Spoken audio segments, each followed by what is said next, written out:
these big institutions out there, be it the federal government, be it the UN or the WHO or World Economic Forum, one of the reasons they have so much power is that they've got access to the funny money from the central banks. So if the system were to collapse, the monetary system were to collapse, they wouldn't have the funding anymore. And I think that's great. And that's why I keep telling people that, yes, you need to get out of the system. Hey, everyone, this is Elijah K. Johnson with Liberty and Finance. And back with us today is our good friend Mario Ineco from the Mineco64 YouTube channel. Thank you so much for joining us today, Mario. You're welcome, Elijah, and thank you for inviting me. Well, it's great to have you today. I did want to ask you first about the banking system. Now, obviously, last year, we were tracking this with you when we saw multiple banks collapse, the second, third, and fourth largest bank in the U.S. ever to collapse, and also Credit Suisse being taken over by UBS. Now, it seems like we're hearing rumblings again about a further banking crisis. We're seeing issues with actually one of the banks that came to the rescue, I believe, for Signature Bank, New York Community Bank Corp, and also Western Alliance Bank Corp. Their stocks are falling quite significantly here in the last few days. Your perspective on what we're seeing? Yes, I think it just goes to show how the rise in yields that we've seen this year, but by that I mean Treasury yields, affects people's and investors' perceptions of the safety of the banks, because a lot of these banks are holding treasuries, and of course the value of long-term treasuries and even short-term treasuries have come off so much in the last couple of years because the Fed has raised interest rates so far. They've gone from virtually zero to over 5%. And I think the New York Community Bank Corp as well, they announced some results yesterday, and their losses were bigger than expected.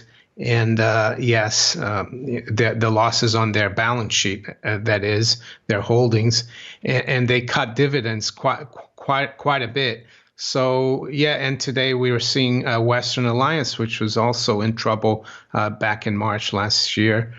So I think it has all to do with interest rates, the fact that interest rates have risen so much because a lot of the banks, well, all the banks, they hold a lot of bonds. And if bonds are crashing, their balance sheets are crashing. And then these bonds back the liabilities that they have towards depositors, and depositors could get very worried. And that's what happened last year.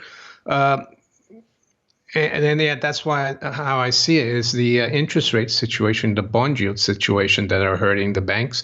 So, yeah, they're not out of the woods. Yesterday, the Fed FOMC statement that came out right after the decision, it took out like the mention that the U.S. banking system was healthy. They had that in the previous meeting. They stripped that out, which is interesting. But of course, during the press conference, none of those reporters there dared ask Jay Powell about the New York Community Bank Corp. I think if they had, they would have probably not be. They would probably not have been invited for the next FOMC.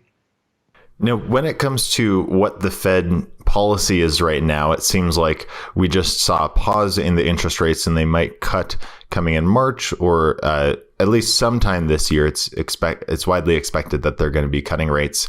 But the effect of holding rates higher for longer that the Fed has done, that sometimes has lagged effects, right? And so it doesn't mean if the Fed just starts cutting that we're out of the woods for the banking system. That's right. I think they haven't changed rates for the last 4 meetings, so about 6 months. So this is right around the time that we should maybe be feeling something or seeing something, and maybe these tremors in the banking sector are just a harbinger of what could come. And as we speak today, I noticed that bond yields are down quite a bit today, and you have to kind of wonder if there's, if the Fed and what's it called again? The Exchange Stabilization Fund are out there trying to keep yields low because, as I said earlier, bond yields are really important, and also bond prices, of course, which are inversely related. So, yeah, interesting times. And the other thing that's in people's minds is the BTFP, which is going to be discontinued on March 11th. That recently has risen massively, and we'll have to wait until the end of the day today, which is Thursday as we speak, to see if it's probably risen again in the previous week. And also, yes, the fact that QE, not QE, but QT is something that people are thinking that the Fed might have to stop, seeing that they might cut rates this year. But Jay Powell tried to kind of dampen down expectations of a lot of rate cuts yesterday, but I don't think he knows really what's going to happen. He's just waiting for the data and see how well the economy is doing. And I think today we had some weak jobless claims numbers. They were a lot higher than expected, and I think that might be driving bond yields lower. Now, as you mentioned, the BTFP will be ending on March 11th. Do you expect a reversal from the Fed here on that? Because it seems like that was really the program that kind of came to the rescue last year. And if we're starting to see bank problems again, it seems like how is the Fed going to paper over this situation once again? Well, I think they announced back on the 17th of this month that they are going to discontinue it. But you never know. Like you said, that if things start getting worse in the banking sector, they could very well announce that they're going to extend that maybe for another 6 months instead of another year. But that will be taken. That will be taken as accommodative, I would say, for monetary policy, even though they'll come out and say this has got nothing to do with our monetary policy. We're still not cutting rates, but effectively it is like a rate cut. I did want to get your latest thoughts on the safety of money in the bank, right? Obviously, we need some currency just to use in our daily transactions. But during the last year's banking crisis, a lot of people had concerns about holding large amounts of funds in the banking system because, if a bank goes under, then what happens to your funds? Your latest thoughts on that with these new developments? Yes, I think people should be worried, especially people who have more than 250,000 in their bank accounts, and also corporations or any kind of institution that has over 250,000. Even though the Treasury basically bailed out the SVB depositors who were Silicon Valley billionaires, they had over 250,000. But I don't know if you remember, Janet Yellen, the Secretary of the Treasury, she was testifying, I think it was in the Senate or it could have been in the House, but one of the congressmen from Oklahoma asked her, what if a small Oklahoma bank goes bust? Are you going to bail out the depositors that have over 250,000? And she didn't really say, oh yeah, definitely. She basically implied that it depends on what the Treasury, the Fed, and the White House think is what's best to do. So I think, people with a lot of funds, over 250,000 in the bank, I wouldn't be too comfortable about having that much. And even if we had a bigger systemic crisis, not just a few banks, but the whole system, I don't think the FDIC, well, it's not that I don't think, I'm sure the FDIC, they have a very small percentage of all the deposits that they claim to insure. So if it got bigger, the crisis, unless Congress decided to bail out all depositors, Yeah, I'd be concerned. In the end of the day, what that says as well is that yeah, the dollar will continue to be trashed because that's what's going to happen. Yes, maybe the 250,000 will be safe. Above 250,000 will be safe in a huge crisis because they'll bail everyone out. But if the crisis hasn't evolved yet, if we're going to see just one or two banks, I would be concerned, yes, to have too much in the bank right now. We just had Peter Schiff on last week, and he was saying that, the situation right now is either you lose your deposits or your deposits lose value. And I thought that was a fantastic, succinct way to put it. There is, what about the value of the dollar? Even if these banks are bailed out, then what does that mean for the value of the dollar? I think that's really an important point there. Now, you've talked about on your channel, I know you had John Rubino on to talk about the Texas border crisis, and it seems like when we have a financial system that is based off of lies and based off of cheating in some respect, right? You have a fake monetary system where the Fed can just create as much money as they want. Then you have lies and cheating kind of entering into a lot of different areas of the system. So you've talked about this kind of as an end of empire sign.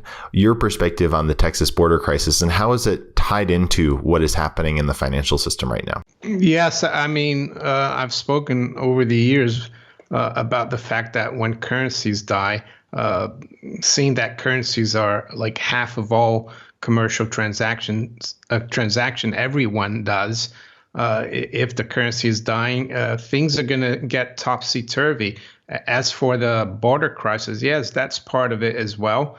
And it has to do with the finances because Congress, especially the Republicans, they're tired of financing other countries and not looking after America's border. And I think that's it's all to do with the Ukraine, this southern border problem, Texas border problem, aside from the fact that I think it's all to do with the plan of the globalists to flood not just the United States, but the UK as well, Europe, with people from other countries to dilute our culture.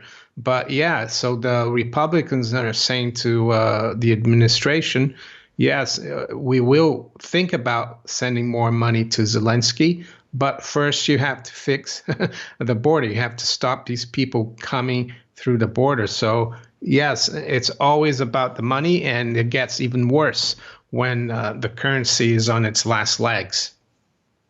It seems so weird because it seems like also words are being twisted as well, where there's this sense of like, we have to have obviously compassion for the immigrant, which I think is very valid.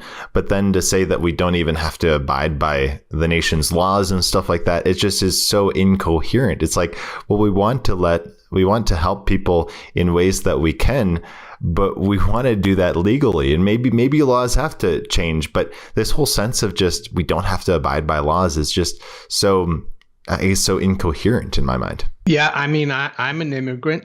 I came to the UK in 1992, but I have an Italian passport. So at the time, the UK was still part of the EU, so I could move here legally. I have a niece that she married an American, and she moved to the States in 2014, and she had to go through the whole green card process. I think she had to pay $15,000 for that green card. It's not that I'm against immigrants. It's just that they're doing it illegally.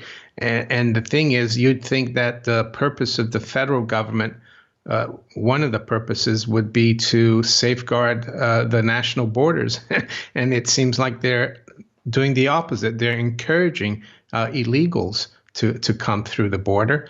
And it's not fair on the people who do it, who go to the U.S. legally. No, you've stated recently in one of your videos that maybe it's a better situation for kind of the whole system to come crashing down in the West so we can rebuild it instead of trying to fix it. Mentioning immigration here, I know living in the UK, you experienced Brexit, and a big reason why the UK broke away from the European Union was because of immigration. So I guess that is kind of a solution they found. In your perspective, do you think that was something that actually fixed a problem, or are the problems just seeming to be worse even now? Yeah, I don't think the problems have been resolved. Yes, we might not have immigration from EU countries as much as we had because they're not free to move, but the refugees that are coming through that have the illegal immigrants, they're not even from the EU.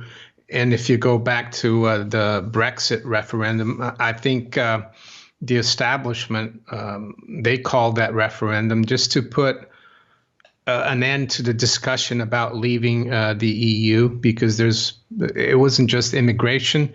It was because people wanted to have the laws of this country decided in the Parliament of the UK, not by bureaucrats in Belgium. That was part of it as well. So I think when Prime Minister David Cameron called for the referendum, no one expected for the British to vote it through, to vote yes to leave. So that was a big shock. And so no, the immigration problem hasn't been solved. And if anything, it's worse. And they're doing kind of the same thing here. The people always mention the fact that the UK was able to stop Hitler from invading Britain, but it can't stop these people coming on rubber dinghies.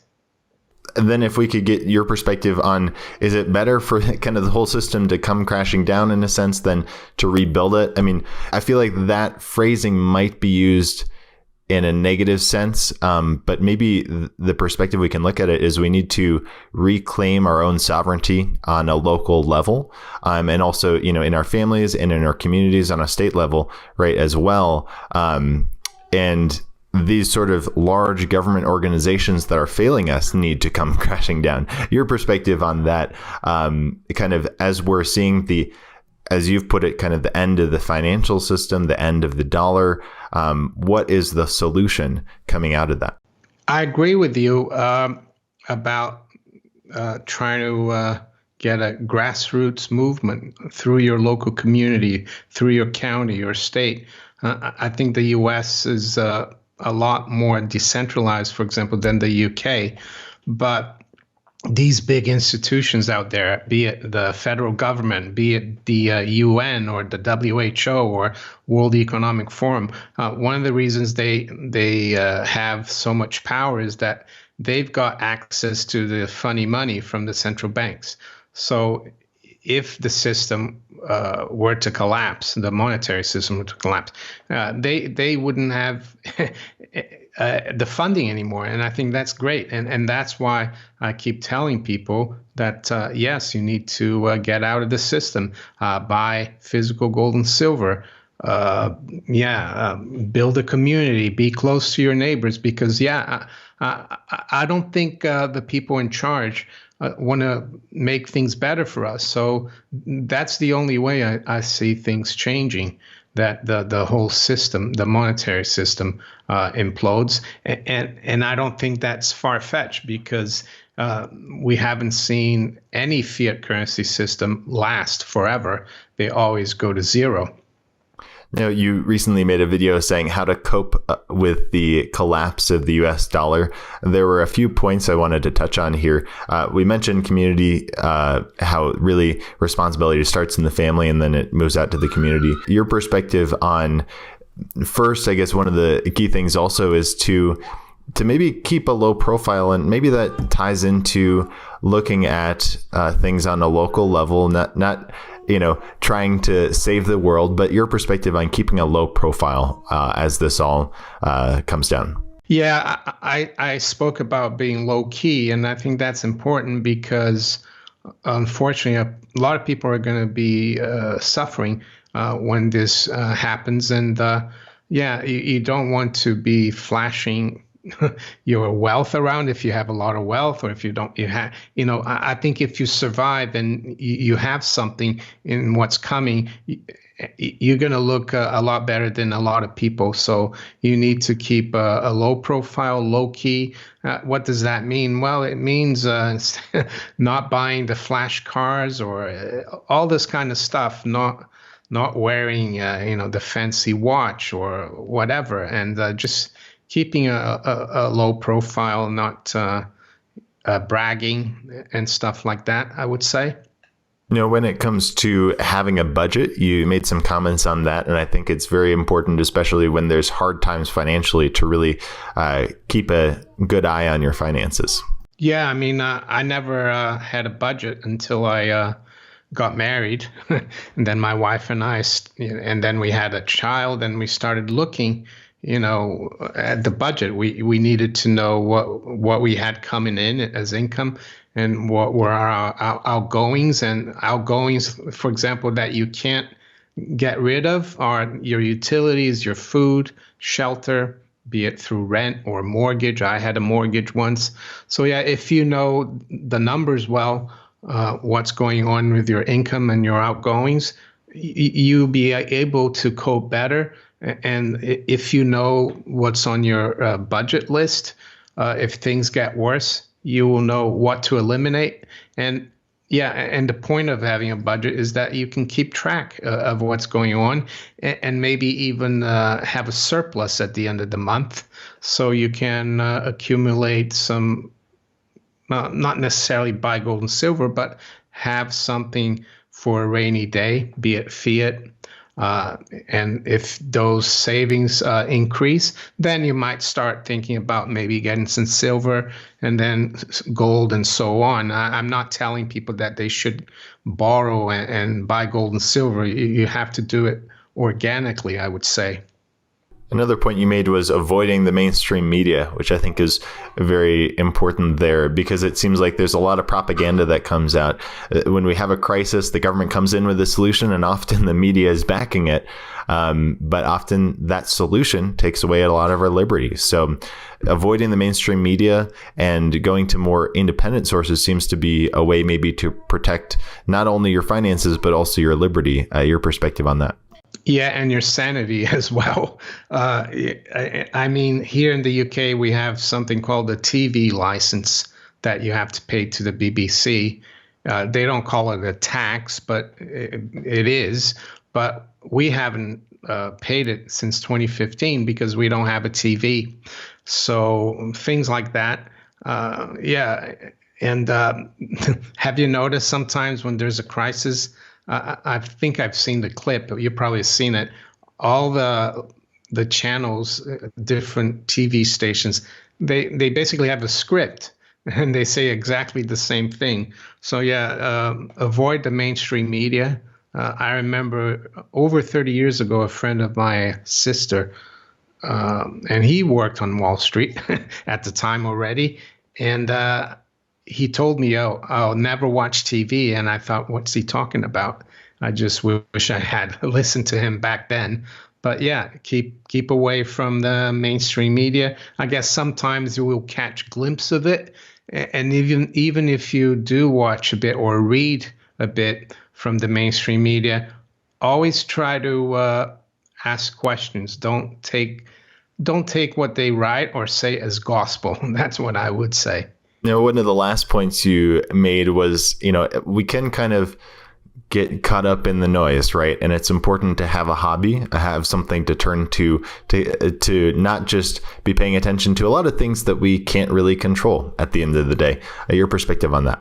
Yeah, that's right. I mean, you need to get out there. And I think it was Walter Hagen, golfer, who said you have to get out and, smell the flowers. You can't just stay cooped in your house and watching what's going on the computer. So have a hobby, whatever it may be. You have to clear your head sometimes and switch off from all the topsy-turvy and all the chaos that seems to be going on in the world. And if our viewers are interested in learning more, they can go to your YouTube channel, Maneko64. Did you want to share where else people can find you? Yes, I'm on X or Twitter at Maneko1964 is my handle there. Yeah, so that's where I am really. I'm also on LinkedIn, Mario Inecco. If you're in LinkedIn, you can look it up there. It's INNECCO. Fantastic. Any last thoughts before I let you go, Mario? Yeah, just don't let all the chaos that seems to be out there get to you. Just keep doing your own thing and try not to buy into the fear-mongering from the establishment and the mainstream media. All right, Mario, once again, thank you so much for your time and God bless. You're welcome.